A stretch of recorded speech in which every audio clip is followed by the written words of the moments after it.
வணக்கம் நண்பர்களே. இன்றைக்கி நம்ம லா ரிலேட்டடான வீடியோ தான் பார்க்க போகிறோம். ஃபேமிலி கேஸ் பொறுத்த வரைக்கும் அதிக அளவில் ஃபைல் ஆகிற கேஸ் என்னென்னு பார்த்தீங்கன்னா டிவோர்ஸ், விவாகரத்து. விவாகரத்து எதுக்காக பண்ணுறாங்க? சரி, நீங்கள் டிவோர்ஸ் பண்ணணுன்னு முடிவு பண்ணிட்டீங்கன்னா எத்தனை வகையான டிவோர்ஸ் இருக்குது, அதை எப்படி ஃபைல் பண்ணலாம் அப்படிங்கிற எல்லா விஷயத்தையும் உங்களுக்கு ரொம்ப வெளிப்படையாக நான் சொல்லித்தர போகிறேன்.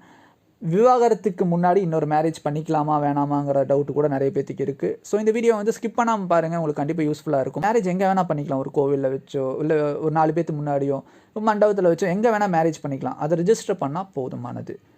அதே போல் வந்து 4 பேர் முன்னாடி வச்சு நாங்கள் வந்து எழுதி கொடுத்து பிரிகிறோம் அப்படின்னா அது எத்தனை அளவுக்கு செல்லும்னு பார்த்தீங்கன்னா, நீங்கள் வந்து பிரிஞ்சிருக்கீங்க, உங்களுக்குள்ளே ஒத்து போகலை அப்படிங்கிறதுக்கு ஒரு எவிடன்ஸாக வேணால் அதை எடுத்துக்கலாமே தவிர அதை ஒரு விவாகரத்தை ஏற்றுக்கொள்ள முடியாது. டிவோர்ஸ் பண்ணணுன்னு முடிவு பண்ணிட்டீங்கன்னா அது வந்து நீதிமன்றம் மூலியமாக தான் நீங்கள் அணுகி டிவோர்ஸ் வாங்கணும். அதுதான் வந்து உங்களுக்கும் சரியான முறையில் இருக்கும். 2 பேரும் ஒத்து பிரியலாம் அப்படின்னு முடிவு பண்ணிட்டீங்கன்னா 13B ஹிந்து மேரேஜ் ஆக்ட் படி மியூச்சுவல் கன்சர்ன் என்ன? 2 பேரும் மன ஒத்து பிரிகிறீங்க, அதை எப்படி ஃபைல் பண்ணுறது? நீங்கள் வந்து எத்தனை வருஷமாக கல்யாணம் ஆயிடுச்சு, கல்யாணமான டேட் எங்கே கல்யாணம் ஆச்சு, நீங்கள் வீட்டுக்கு என்னென்ன கொண்டு வந்தீங்க, என்னென்ன பிரிச்சுக்க போகிறீங்க, உங்கள் குழந்தை யார் கூட இருக்க போகுது, இப்படி எல்லா விஷயத்தையும் டீட்டெயிலாக ஒரு வக்கீல் மூலிமா நீங்கள் வந்து ஃபைல் பண்ணி கோர்ட்டில் சப்மிட் பண்ணலாம். கோர்ட்டில் சப்மிட் பண்ணிட்டீங்கன்னா ஒரு 6 மந்த்துக்கு வந்து ஒரு வாய்தா டேட் போடுவாங்க. அந்த 6 மாதத்தில் வந்து உங்களுக்கு வந்து டிவோர்ஸ் கிடச்சிரும். நடுவில் வந்து ஒரு கவுன்சிலிங் டேட் போடுவாங்க. அந்த கவுன்சிலிங் டேட்லேயும் உங்களுக்கு ரீயூனியனுக்கு வாய்ப்பு இல்லை அப்படின்னீங்கன்னா நீங்கள் வந்து 6 மந்த்தில் உங்களுக்கு டிவோர்ஸ் வந்துடும். எனக்கு வேகமாக டிவோர்ஸ் கிடைக்காதா அப்படின்னு நீங்கள் கேட்டிங்கன்னா வேகமாக டிவோர்ஸ் கிடைக்கிற ஒரு வாய்ப்பு இருக்குது. அது என்னென்னு பார்த்தீங்கன்னா அட்வான்ஸ் ஹியரிங். இப்போ நீங்கள் கவுன்சிலிங் போட்டதுக்கப்புறம் அட்வான்ஸ் ஹியரிங் மூலியமாக வந்து நீங்கள் வந்து அந்த டேட்டை வந்து எனக்கு முன்னாடியே டிவோர்ஸ் வேணும் அப்படின்னு நீங்கள் அப்ளை பண்ணலாம். ஆனால் அதுக்கு ஒரு வேல்யூபிள் ரீசன் இருக்கணும். எதுக்காக உங்களுக்கு விவாகரத்து சீக்கிரமாக வேணும்? இப்போ நான் ஒரு எக்ஸாம்பிள் சொல்கிறேன். நீங்கள் ஒரு வெளிநாட்டில் ஒரு வேலைக்கு போக போகிறீங்க, அங்கே உங்களுக்கு ஒரு லைஃப் செட்டில் ஆக போகுது அப்படின்னா அதுக்கான எவிடன்ஸ் எல்லாம் நீங்கள் வந்து சப்மிட் பண்ணுறது மூலிமா இதுதான் ரீசன் அப்படின்னு கோர்ட்டுக்கு வந்து தெளிவுபடுத்திட்டீங்க அப்படின்னா உங்களுக்கு கண்டிப்பாக வந்து விவாகரத்து வழங்கப்படும்.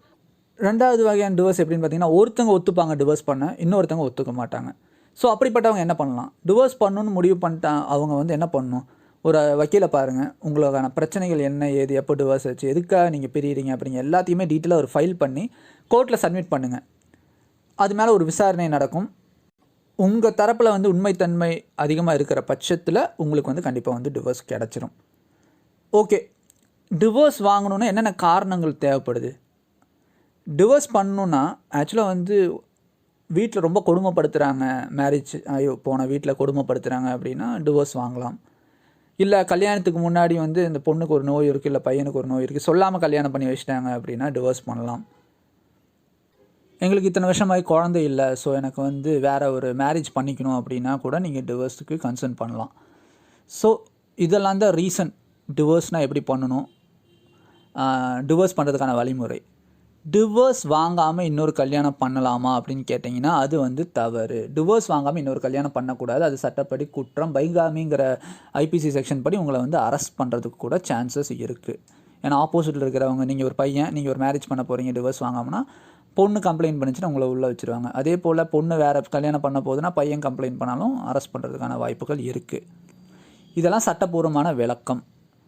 என்னோடய பாயிண்ட் ஆஃப் வியூ படி இப்போ ஒரு தவறு பண்ணிட்டாங்க ஒருத்தங்க அப்படின்னா அதை மன்னிக்கக்கூடிய தவறு அப்படின்னா நீங்கள் மன்னிச்சு விட்டு ரீயூனியன் ஆகிறதுக்கான வாய்ப்புகள் பாருங்கள்.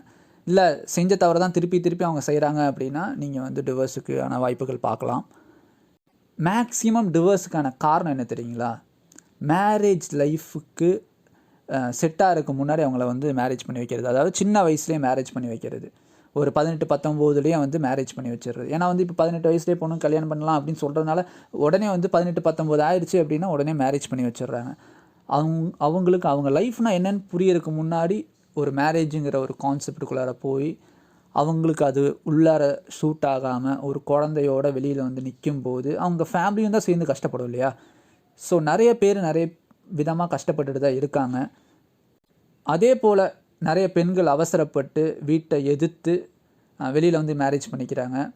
அந்த லைஃப்பும் சக்ஸஸ்ஃபுல்லாக போகுதா லவ் மேரேஜ் அப்படின்னு கேட்டிங்கன்னா 50% சக்ஸஸ்ஃபுல்லாக போகுது, 50% சக்ஸஸ் இல்லை. ஸோ ஒரு மேரேஜ் லைஃப்குள்ளார போகிறதுக்கு முன்னாடி ஒரு தடவைக்கு 100 தடவை அவங்க ஃபேமிலி, அந்த பையன், அவங்களோட கேரக்டர் அது சூட்டபிள் ஆகுமா ஆகாதா, உங்களால் சூட்டபிள் ஆகாது, என்னால் போய் சரி பண்ணிக்க முடியும் அப்படின்னு நீங்கள் நினச்சிங்கன்னா 100% அந்த பையன் அதுக்காக ஒத்துழைப்பா அப்படின்னா நீங்கள் வந்து இறங்கலாமே தவிர ஒரு பார்க்கலாம் உள்ளே போய் நம்ம சரி பண்ணி பார்க்கலாம் அப்படிங்கிற ஒரு விஷயத்தில் இறங்காதீங்க. ஏன்னா வந்து அது லாஸ்ட்டில் சரி பண்ண முடியாது அப்படின்னா நீங்கள் தான் லாஸ்ட்டில் வந்து தவிச்சு நிற்க வேண்டிய ஒரு சூழ்நிலை ஆயிரும். டிவோர்ஸ் பண்ணணும் அப்படிங்கிறத விட அந்த மாதிரி ஒரு தவறான கல்யாணம் பண்ணாமல் இருக்கிறது தான் வந்து ரொம்ப இம்பார்ட்டண்ட். இந்த வீடியோ உங்களுக்கு பிடிச்சிருந்தா மறக்காமல் லைக் பண்ணுங்கள், ஷேர் பண்ணுங்கள். மீண்டும் இன்னொரு வீடியோவில் உங்களை நான் சந்திக்கிறேன்.